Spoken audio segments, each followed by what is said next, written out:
Uang pada hakikatnya tidak pernah bersalah. Hanyalah halal. Ia tidak secara inheren membuat manusia melupakan fitrahnya, namun cara manusia mengejar, mencintai, dan menggunakannya yang seringkali menentukan apakah fitrah itu terjaga atau justru terkubur.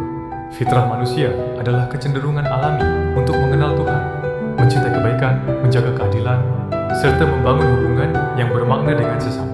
Allah berfirman, "Maka hadapkanlah wajahmu dengan lurus kepada agama Islam sesuai fitrah Allah yang telah menciptakan manusia menurut fitrah itu." QSR Room 30.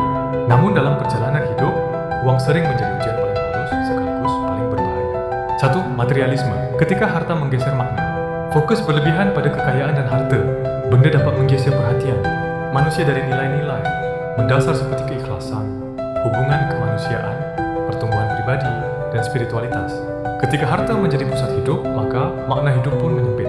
Rasulullah bersabda, "Celakalah hamba dinar, celakalah hamba dirham." H.R. Bukhari. Hadis ini bukan mencela uang, melainkan mencela perbudakan hati kepada uang. Saat manusia menjadi hamba harta, ia perlahan menjauh dari fitrahnya sebagai hamba Allah. 2. Kekuasaan dan kontrol. Uang yang membutakan nurani. Uang sering melahirkan rasa kuasa. Ketika kekuasaan itu tidak dibingkai oleh iman dan akhlak, ia berubah menjadi alat penindasan. Orang lain tidak lagi dipandang sebagai manusia, melainkan sebagai angka, aset, atau penghalang keuntungan. Allah mengingatkan, sekali-kali jangan. Sesungguhnya manusia itu benar-benar melampaui batas, karena dia melihat dirinya serba cukup.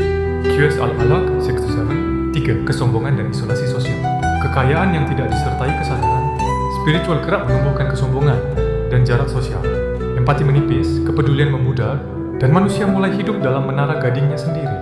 Rasulullah bersabda, "Tidak akan masuk surga orang yang di dalam hatinya terdapat kesombongan sebesar biji sawi." H.R. Muslim. Kesombongan adalah penyakit hati yang secara perlahan merusak fitrah, karena fitrah manusia adalah rendah hati dan saling membutuhkan. 4. Pengejaran tanpa henti ketika jiwa menjadi lelah. Obsesi mengejar uang tanpa batas sering berujung pada stres, kecemasan, kelelahan mental, dan kekosongan batin. Ironisnya, semakin banyak yang dikejar, semakin sedikit rasa cukup yang dirasakan. Allah berfirman, "Bermegah-megahan telah melalaikan kamu sampai kamu masuk ke dalam kubur." Qasas At-Takatsur 1. Ayat ini adalah peringatan keras bahwa kesibukan menumpuk harta, 5. Uang sebagai amanah bukan tujuan. Meski demikian, Islam tidak memusuhi kekayaan. Uang bisa menjadi sarana kebaikan jika ditempatkan di tangan yang benar dan hati yang sadar. Ia bisa menjadi jalan sedekah, penopang keadilan, dan alat menebar maslahat. Allah berfirman, "Ambillah zakat dari sebagian harta mereka. Dengan zakat itu kamu membersihkan dan mensucikan mereka." Qasas At-Taubah 103.